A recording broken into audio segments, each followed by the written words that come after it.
Hello everybody, Tyranno here, and welcome back to episode 4 of the Patch 1.49 Roundup series. Now in today's episode we're going to look at a few more devblog articles. First of all, we'll start off with this article down here though, the Attacker FB1, M10 and M36 Slugger.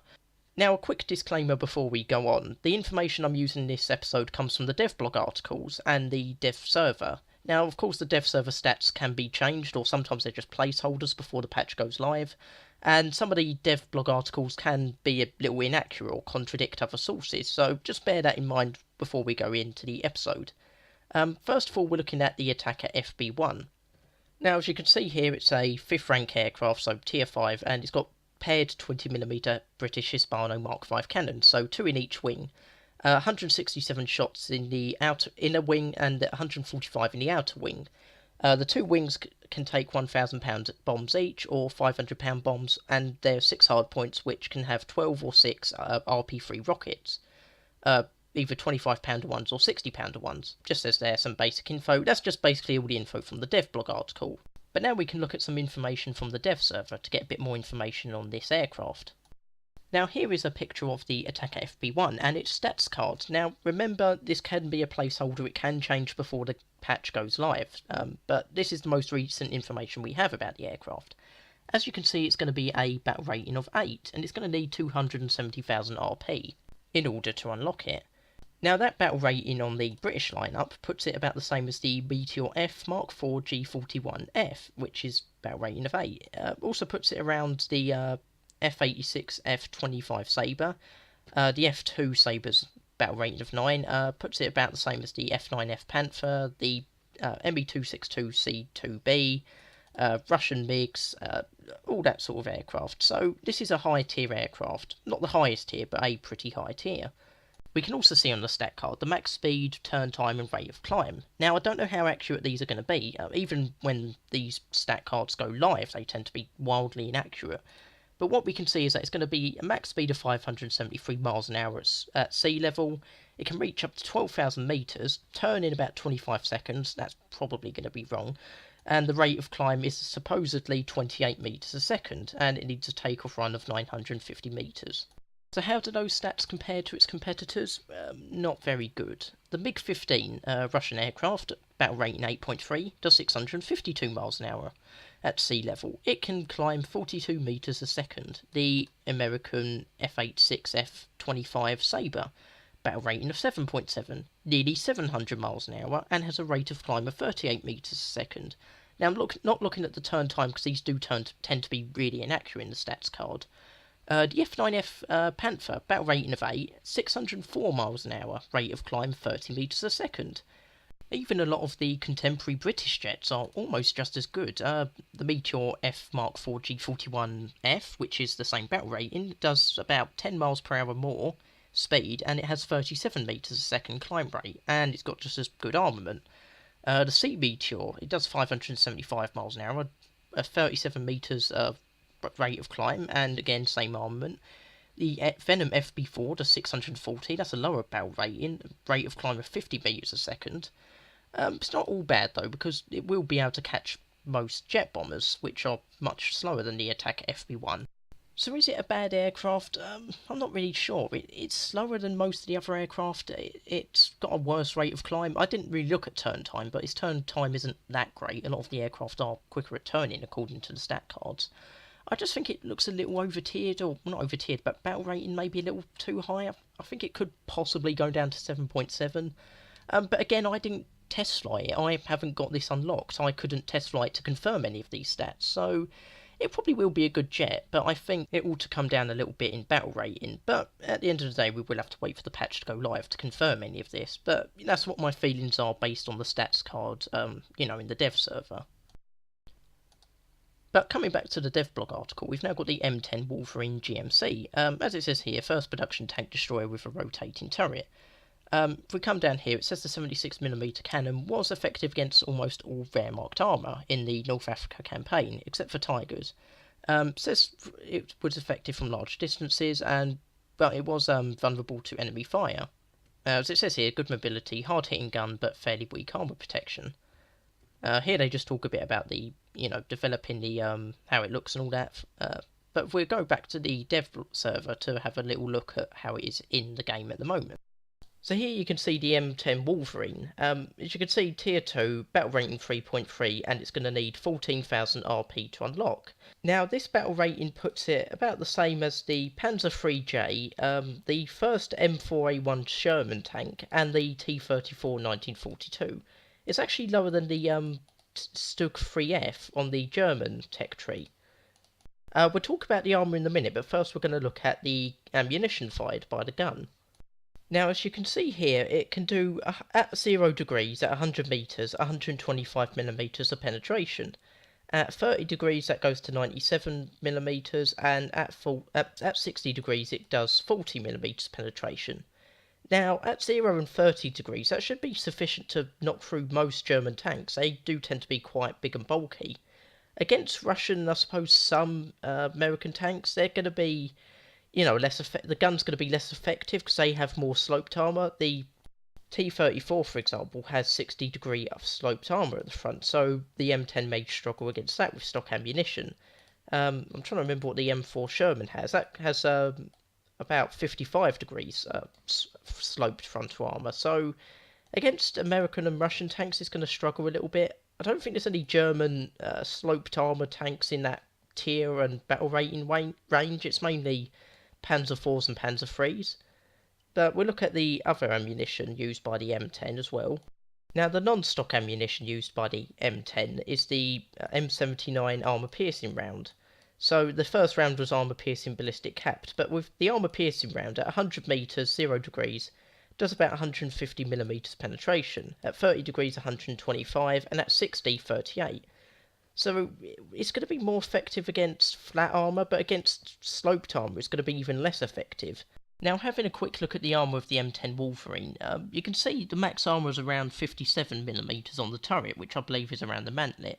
As you can see around the actual whole front, it's 38mm, effective 58, sloped at 55 degrees, but the armour's so thin it's probably not going to do that well. It's definitely designed to be a long-range shooting tank, you know, getting into position quite quickly, firing a few shots and getting out of there. So how do I think this will be at this battle rating? I think it'll be okay. It should be able to deal with most German tanks. It may struggle against the Russian and American tanks a little bit, but overall I think it should be, you know, a capable tank, capable of dealing with most of its enemies. Now, going back to the devlog article, we're looking at the M36 Jackson, or Slugger as they seem to be calling it. Not really much to say. As it says here, the M36 was confidently destroying Tigers and Panthers from the front at considerable distances, so that gives a rough indication of how good it is. Oh, they do actually call it the Jackson here. Maybe it's Slugger's an alternate name that I just haven't heard, but we'll look a bit more of it in the dev server, or the information I got from the dev server. So here you can see the M36 Jackson, and, you know, it's quite a bit higher tier-wise than the M10 Wolverine. It's tier 4 and it's a battle rating of 5.7, and it needs about 89,000 RP to unlock. Now, the battle rating of 5.7 puts it in a bit of a weird place. It's about the same as the M4A3 W76, the American Sherman, same as the T-34-85, Russian tank, tier 4 like the American Sherman. But it's also, with the Germans, it's about rating of 5.7 puts it against Tiger 1s, like the original Tiger 1s, which doesn't make any sense to me. It seems like it's a bit overkill for dealing with those tanks. Now, before I get too much into the battle rating, we'll look at the ammunition used by the M36 Jackson. Now, stock ammunition, armour-piercing ballistic capped, at 100 metres, 0 degrees, 188mm penetration. 30 degrees it will do 146, and at 60 it will do 60. So things are going to be tougher now because obviously sloped armour, but against flat targets it should be able to do relatively well. Against sloped armour it really depends how sloped and what sort of tank it is, how much armour it has, but it's going to struggle a bit more because again most armour is going to be sloped at this point.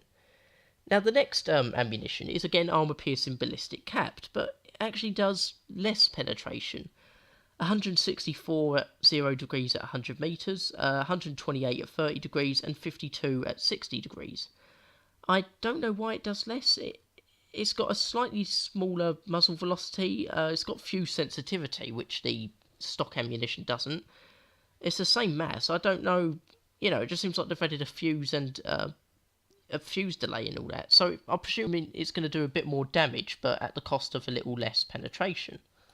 Now, the last ammunition loadout you can unlock for the M36 Jackson is APCR ammo. At 100 metres 0 degrees you can do 302mm penetration, 30 degrees 235, and at 60, 67. So it should be able to deal really easily against flat targets, but sloped armour is going to struggle a little bit, especially at the higher tiers where armour tends to be quite sloped, and for pretty much all the tanks. But it'll probably be able to do well at closer ranges and against side armour. Ultimately, I think this is quite a good tank. The battle rating, it's not that it's a bad battle rating, it's going against the right Russian and American tanks, but I really can't fathom why it's going to be going against Tiger 1s. It makes no sense. It will go against some Panthers, they're at like battle rating 6, but the Tiger tanks is probably not going to meet that often because they're like a whole battle rating above. It just makes no sense to me at the moment. Hopefully Gaijin can change that in some way. Now, just before we move on, a quick comment about the armour. Sorry for leaving it last. It's got 76mm around the turret front, probably around the mantlet, and it has 50 at the hull front. Now, it's probably sloped about the same degree as the M10 Wolverine, so it's probably an effective thickness of about 70mm. Again, should be able to deflect some low caliber weapons or, from a long distance, but it's not really a fighting tank. I mean, it could do better at it, but because it's a much higher tier, the guns are much better. It's just, going to be net result, the increase in armour being matched by an increase in firepower. So it's still going to be a long range shooting tank like the other American tank destroyers. Now, moving on from the M36 Jackson, we've got the other devblog articles dealing with the Seafire Mark 17 and the Hawker Sea Hurricanes, the Mark 1B and the Mark 1C. But we'll start with the Seafire Mark 17 first. As it says here, 4th rank, and it's going to be two 20mm British Hispano cannons and four 7.7mm Browning machine guns as the main armament. The cannons have 120 rounds each per barrel and 350 rounds per barrel for the machine guns. As it says here, on the fuselage pylon you can attach a 250-pound or 500-pound bomb, and under each wing one 250-pound bomb. From then on, it just gives a bit of information about the aircraft, about the design, like the tail hook and safety frame to stop the tail hook or the arrested cable getting caught on the rear landing gear. I'll link you to the devblog article so you can read it yourself, but we'll quickly look at the information from the dev server. Now, in the devblog article, it says the Seafire Mark 17 is actually almost an exact replica of the Spitfire Mark 14. We don't actually have a 14 in the game. We have a Spitfire F Mark 14E, but that's a battle rating of 5 and does 448 miles an hour. As you can see in the stats card, this does about 390 or so, 396. So it seems a bit weird. It's got a higher battle rating despite being slower. Rate of climb for the Seafire is 24.2. The 14E in game does about 25.7, so worse rate of climb, and turn time for the Seafire is 17 seconds, for the 14E in game is 15, so again I'm a bit confused. It's slower, it turns worse, and it climbs slower. I'm not sure why this is a battle rating of 5.3. Incidentally, a battle rating of 5.3 puts it about the same as the Mark 8, well, it puts it about the same as between the Mark 18E and the Mark 22 on the Spitfire line. So it seems a bit odd for it to be in that sort of place, despite being inferior in most aspects. But of course it is possible that this is just a placeholder, and like I said, the dev server does tend to have a lot of placeholders, so that could be the reason why it seems a bit odd, battle rating wise. Although looking at the British tech tree, it does seem to sort of flip-flop a bit. For Tier 4, the Mark 16 is 428 miles an hour, 4.7.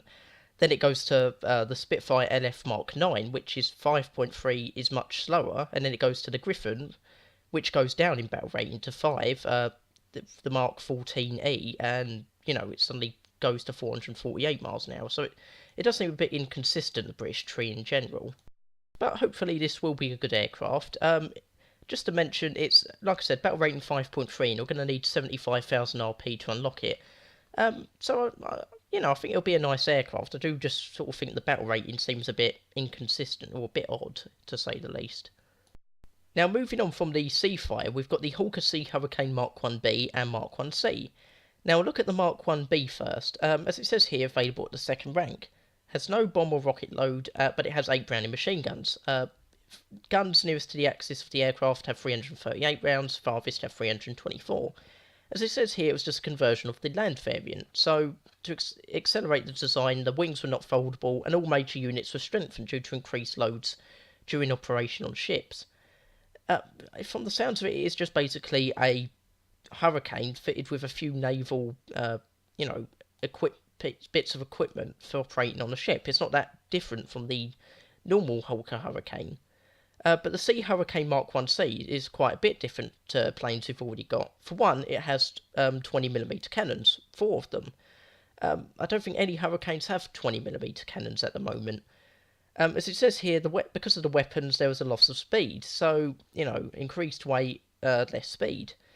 And then it talks about the design a little bit, like the shell injectors. But now we'll quickly move on to information from the dev server to see how they'll be in game. Now, there was a weird thing about the Sea Hurricane Mark 1B and Mark 1C. They both have the same stats, about 315 miles an hour, 17 seconds turn time, and a rate of climb of 16.6 meters a second. Now, weirdly enough, this is also the same as the Hurricane Mark 1 Late, which is being added in the patch 1.49 dev server. It's basically, they updated the Hurricane model. And so I don't know if these stat cards are just placeholders or something. Now, the Sea Hurricane's got a battle rating of about 2.0, and the Mark 1C has a battle rating of 3.0. Now, 2.0 is the same as the Hurricane Mark 1 in-game, not the Hurricane Mark 1 Late on the dev server. And the 1C battle rating of 3.0 is the same as the Beaufighter. There isn't a single engine fighter at 3.0. It's above the Typhoon Mark 1A, which is a battle rating of 2.7. So I assume the Mark 1B is going to play very similar to the Hurricane Mark 1 in-game at the moment, or Hurricane Mark 1 Late in the game, in the dev server. The Mark 1C, I assume, is going to be the main single-engined, cannon-armed aircraft in Tier 2. Because at the moment, there's no cannon-armed aircraft in Tier 2, except for the Beaufighter Mark 6C and the Spitfire Mark 2B, and that's a battle rating of 3.7. So there's nothing, between battle ratings 2 and 3.7 armed with cannons, except for the Beaufighter. So I think the Sea Hurricane Mark 1C will fill that role. I think it will do fairly well in that role. Manoeuvrability might suffer a little bit, but again, quite good firepower. I think the Mark 1B will also be good, but again, until the stats cards have been updated, we can't really tell. I think it will probably play very similarly to the Hurricane Mark 1 or Mark 1 Late that's in the dev server. Now, going back to the dev blog articles, we've got a very odd vehicle, the PC-30 T-34 Sherman Calliope. Now, this has 60 launching tubes for 114 M8 rockets. Now, that's from my book, the World War II, The Directory of Weapons. If we go down here, it says basically a unique vehicle, multiple artillery rocket system.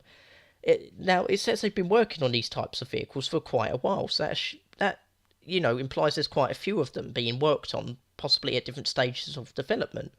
And it says the first one will be the Calliope Sherman, okay. A second rank of the US Ground Forces tree as a premium. I don't know why this is tier 2, this doesn't make sense. I'll come back to it in a minute, and I'll explain why. It says it required a lot of additional effort from programmers, it needed big changes in the armament code, blah blah blah. The vehicle has guide rails for 114mm M8 rockets, just as we said.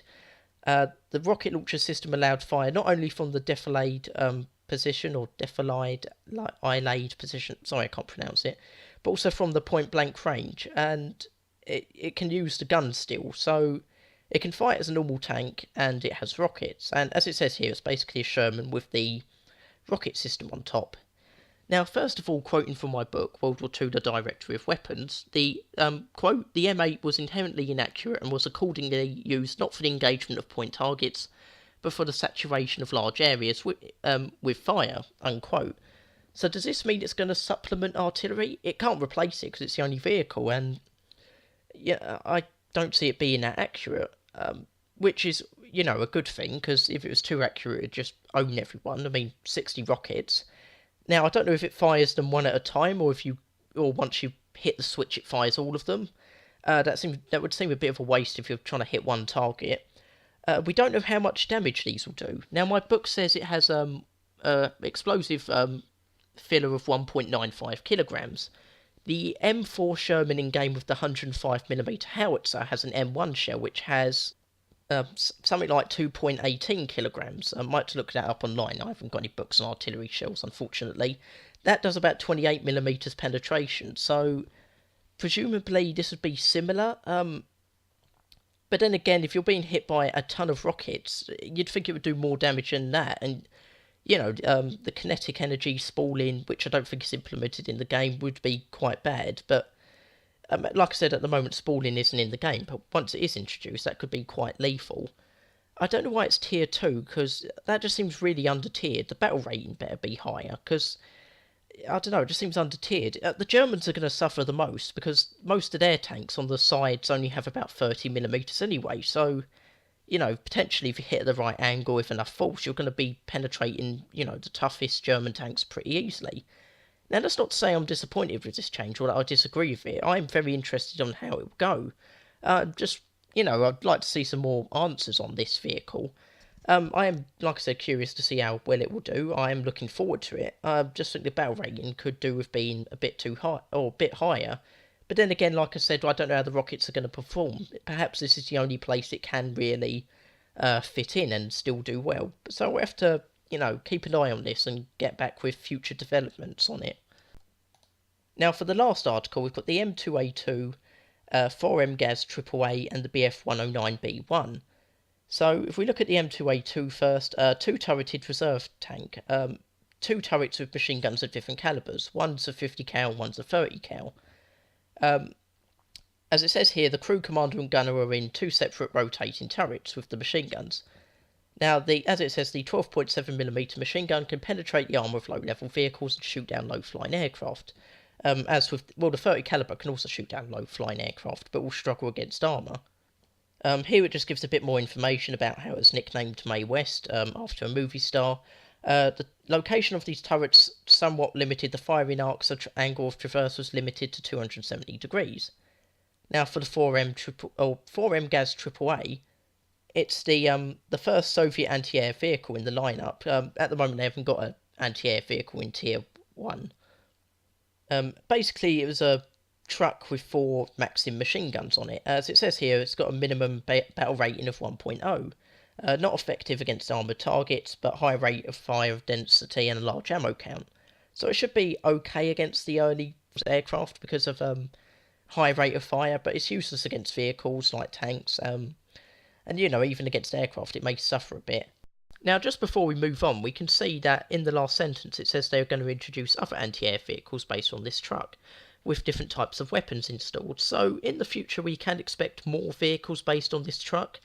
I don't know what those additional weapons would be, or other weapons. Could be heavier weapons, could be similar, but just something to look out for in future announcements. Lastly, the BF109B1. Now, the devblog article's a bit weird here, because the one in-game, the dev server at least, is called the BF109B1 Late, and there's a few more contradictions. It says here it's for the first rank. As far as I could tell in the dev server, it was tier 2, so I don't know why they've said it's tier 1. It's possible 2 are being bought out, a late version and an early version. They've just not added the early version to the dev server yet. As it says here, it was armed with 2 machine guns, 7.92mm caliber, 500 rounds per barrel. Then it just gives a bit of information. First production fighter of the BF109, and it opens up the Messerschmitt line in the game, and apparently has it's one of the most detailed aircraft in the game, and information about the cockpit and design and all that. But let's look at all these vehicles' stats in the game or in the dev server. Now, honestly, there isn't much to say about the M2A2. It's tier 1 battle rating 1. It's got not very good armour, 15mm max at the front, 12 on the side of the hull, 15 on the side of the turret and the rear of the turret, and 6 at the rear of the hull. It's a bit sloped to the front, but I think that only put the maximum thickness up to something like 20 or 25 millimeters. It's quite fast, 45 miles an hour. I actually I actually went faster than the M18 Hellcat when I was testing it on the dev server. Now here you can actually see the penetration of the 50 caliber machine gun. At 100 meters, 27 millimeters penetration at 0 degrees, 23 at 30 degrees, and 60 at 13. It should be good enough to deal with the basic reserve tier tanks. I think even the Panzer IVs are kind of vulnerable to it from the side up until like tier 2 at least. So, you know, even there you could have some really, really minor lucky success. But really this is just to get you to your first tank destroyer, and then, you know, it would probably be best to ditch it at that point. But, you know, you could probably have some fun trolling people and getting some unexpected success. So, kind of looking forward to it, but I'm not expecting to do massively well in it. Now moving on, we've got the 4M Gaz AAA. As you can see here, no armour, like 1mm armour, 1mm armour penetration from the guns at all ranges, battle rating 1, tier 1, 600 shots per minute though, and 3,800 rounds of ammunition. So at the moment it seems like an okay starting off vehicle for the Soviet self-propelled anti-aircraft line, but of course it's got its disadvantages. Most other self-propelled anti-aircraft vehicles can be used in an ad hoc ground assault role, not very well, but you know, you can destroy the odd tank. This can't, and the bullets are going to be quite weak. There's 4 guns shooting, but the individual bullets are still going to be quite bad. You could probably do quite well with it in the very early tiers, but once you start getting to the higher tiers or higher battle ratings and the more armoured planes, you're probably going to suffer a little bit and, you know, not be all that effective. Now moving on, we've got the Bf109B1 late. Now, like I said, in the devblog article it says tier 1, here it says tier 2, and battle rating 1.7, which is the same as the Bf109E, E1. It seems a bit odd because the E1 is better in pretty much every way. The E1 has a significantly larger max speed, it's slightly better at turn time, it's better at rate of climb, and yet they're the same battle rating, and the E1 has 2 more machine guns, so I don't know why this is 1.7, this should be 1.3, especially since this is like the first production model. It's meant to sort of launch the Messerschmitt line, so that sort of seems a bit odd. I just hope there are 2 Bf109Bs being released, and, you know, this is a slightly upgraded version, the other version's going to be slightly lower. I just don't know why they've put it here though, like this tier and this battle rating. It doesn't really make that much sense to me. But hopefully it'll be a nice little aircraft, you know, a good starting point for German players. I just can't help feeling this is maybe a bit over-tiered and a little too high battle rating wise. Nudge the battle rating down to 1.3 at the very least, and, you know, I think it'll be a very decent aircraft there. Well, anyway, that's it for today's significantly longer roundup episode. You know, I'll be doing more episodes as more devblog articles are released. I hope you've enjoyed the video. Leave a like if you did, subscribe if you like these sorts of videos, leave feedback, could always do with more feedback. Yeah, thanks for watching, I'll see you next time.